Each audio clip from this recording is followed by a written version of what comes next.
మాజీ ప్రధాని మన్మోహన్ సింగ్ ప్రధానమంత్రిగా ఉన్న రోజుల్లోనే నేను ఆత్మహత్య చేసుకుంటాను అని అన్నారా?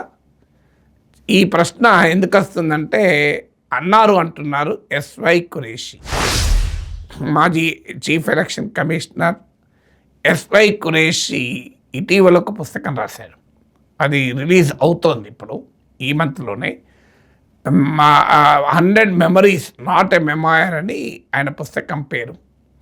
సో దాంట్లో ఆయన ఒక ఆసక్తికరమైన ఎగ్జాంపుల్ ఇచ్చారు. 2012 ఉత్తరప్రదేశ్ ఎలక్షన్స్ సమయంలో మన్మోహన్ సింగ్ తనతో చెప్పాడని, ఒకవేళ చీఫ్ ఎలక్షన్ కమిషనర్ కనుక ఈ పోల్ కోడ్ ఆఫ్ కండక్ట్ ఎన్నికల ప్రవర్తన నియమావళిని గనక ఉల్లంఘించారు అని అంటే నేను ఆత్మహత్య చేసుకుంటాను అన్నాడట. అంటే కోడ్ ఆఫ్ కండక్ట్కు ఎంత విలువ ఇచ్చారో దీన్ని బట్టి అర్థమవుతుంది. మన్మోహన్ సింగ్ లాంటి పొలిటీషియన్స్, మన్మోహన్ సింగ్ పైన ఏ విమర్శలైనా ఉండవచ్చు, ఆయన పైన ఆయన ఆర్థిక విధానాలు చాలా తీవ్రమైన విమర్శలకు గురైన మాట నిజం. ఆయన ప్రభుత్వంలో జరిగిన కుంభకోణాలు యూపీఏ 2ను కుదిపేశాయన్నమాట కూడా నిజం. ఆయన అధికారం ప్రధానమంత్రి సీట్లో కూర్చుని కూడా సోనియా గాంధీ ఆదేశాల మేరకే పనిచేశారన్న విమర్శలు కూడా ఉన్నాయి.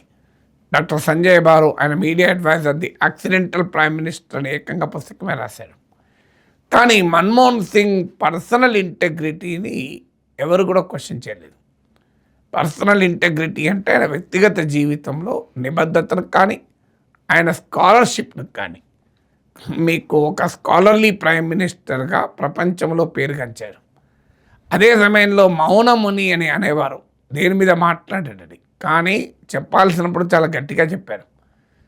నాకు ఇప్పటికి గుర్తు, బరాక్ ఒబామా ఇండియాకు వచ్చినప్పుడు Barack Obama Manmohan Singh live press conference address చేశాడు. ఇప్పుడైతే మనం ఊహించలేం. ప్రధానమంత్రి Narendra Modi, president of America press conference పెడితే ఒక్క 1 or 2 క్వశ్చన్స్కి పరిమితం చేశారు. ఓ క్వశ్చన్ అడిగిన జర్నలిస్ట్ను అధికార ఎకో సిస్టమ్ మామూలుగా ట్రోల్ చేయలేదు. కానీ అప్పుడు మన్మోహన్ సింగ్ అంత మౌనమునిగా పేరున్న వ్యక్తి, విమర్శకులు చెప్పినా ఆయన బాగానే ఆన్సర్ చేశాడు. ఆన్సర్ మామూలుగా చేయలే. బరాక్ ఒబామా ప్రశ్నకు సమాధానం ఇస్తూ ఇరుపక్షాలు కోరుకుంటే, ఈ both sides want, we will mediate on Kashmir అన్నాడు.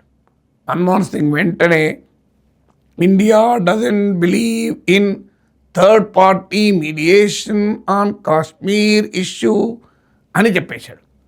కాశ్మీర్ అంశంలో మేము మూడవ శక్తి కానీ మూడవ దేశ మధ్యవర్తిత్వాన్ని అంగీకరించము అని. అంటే ఇండియా టైం టెస్టెడ్ కాశ్మీర్ పాలసీని బరాక్ ఒబామాతో కలిసి అడ్రస్ చేసే ప్రెస్ కాన్ఫరెన్స్లో బరాక్ ఒబామా అందరికీ తెలుసు, స్కాలర్షిప్లో ఒబామా మన్మోహన్ సింగ్లు పోటీ పడతారు. కానీ ఆర్టికులేషన్లో ఒబామా చాలా పవర్ఫుల్ ఉపన్యాసకుడు. అలాంటి ఒబామా నోరు కూడా మెదపకుండా ఆన్సర్ ఇచ్చాడు. ఇప్పుడు చర్చ అంతా జరుగుతుంది. ప్రెసిడెంట్ ట్రంప్ చెడా మడ ఇష్టం వచ్చినట్టు మాట్లాడుతున్నా, ఇప్పుడు మాట్లాడాల్సిన పదవిలో ఉన్నవారు అసలు మాట్లాడడమే లేదే, మౌనముని మించిన మౌనం ఎందుకు పాటిస్తున్నారు అని అడుగుతున్నారు ఇప్పటికీ కూడా. సో అందువల్ల Manmohan Singh poll code of conduct నేను ఉల్లంఘించాను అని గనక, మేము ఉల్లంఘించామని గనక చీఫ్ ఎలక్షన్ కమిషనర్ చెప్తే నేను ఆత్మహత్య చేసుకుంటాను అన్నాడు. చూడండి, ఇప్పుడు పోల్ కోడ్ ఆఫ్ కండక్ట్ అసలు ఎట్లా ఉల్లంఘిస్తున్నారో మనం చూస్తున్నాం కదా.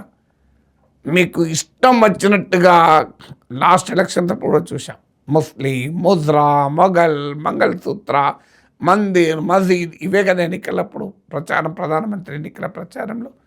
చివరకు సామ్ పెట్రోడా అనే కాంగ్రెస్ ఇంటర్నేషనల్ విభాగం నాయకుడు వెల్త్ ట్యాక్స్, అంటే అమెరికా లాంటి దేశాల్లో, సంపన్న దేశాల్లో ఆస్తి పన్నులు ఉన్నాయి, ఇన్హెరిటెన్స్ ట్యాక్స్, వారసత్వ పన్ను ఉంది. దీన్ని భారతదేశం కూడా ఆలోచించాలి అంటే దాన్ని ఏ స్థాయికి తీసుకొచ్చారంటే, ప్రధానమంత్రి మన్మోహన్ సింగ్ సమయంలో ఉన్న వాల్యూస్ ఏంటి, ఇప్పుడున్న వాల్యూస్ ఏంటి చూడండి. నరేంద్ర మోడీ ఏకంగా ఊరూరు తిరిగి చెప్పిన ప్రచారం ఏంటి, మీ మంగళసూత్రాలు తీసుకెళ్ళి ముస్లింలకు ఇస్తారట, మీ అపార్ట్మెంట్లు మీ మీ ప్లాట్లు తీసుకుపోయి ముస్లింలకు ఇస్తుందట కాంగ్రెస్ పార్టీ అంటూ భయంకరంగా క్యాంపెయిన్ చేస్తే ఎన్నికల కమిషన్ ప్రేక్షక పాత్ర పోషించింది. అలాగే నరేంద్ర మోడీ గుజరాత్ ఎన్నికల ప్రచారంలో మాట్లాడుతూ మాజీ ప్రధాని మన్మోహన్ సింగ్, మాజీ ఉపరాష్ట్రపతి హమీద్ అన్సారీ, మాజీ సైన్యాధిపతి పాకిస్తాన్తో కలిసి నన్ను హత్య చేస్తానికి కుట్రపన్నారన్నారు. అసలు ఎంత భయంకరమైన ఆరోపణ! ప్రైమ్ మినిస్టర్ ఏ బేస్ లేకుండా, ఏ కేసు పెట్టకుండా అలా అనేశారు ఎన్నికలప్పుడు సింపతి కొరకు. అది పెద్ద పొలిటికల్ వివాదం అయితే పార్లమెంటుకు కుదిపేస్తే మాకు మన్మోహన్ సింగ్ పైన చాలా గౌరవం, నాకు ఎలాంటి అనుమానాలు లేవని మళ్ళీ వివరణించుకున్నారు. ఎన్నికల ప్రచారం అయిపోయింది, ఎన్నికలు గెలిచారు. తర్వాత 6 నెలలకు ఏ వివరణ ఇచ్చిన లాభం ఏంటి? అంటే పొలిటికల్ వాల్యూస్ ఎలా మారుతున్నాయి అనే దానికి ఇదొక క్లాసిక్ ఎగ్జాంపుల్.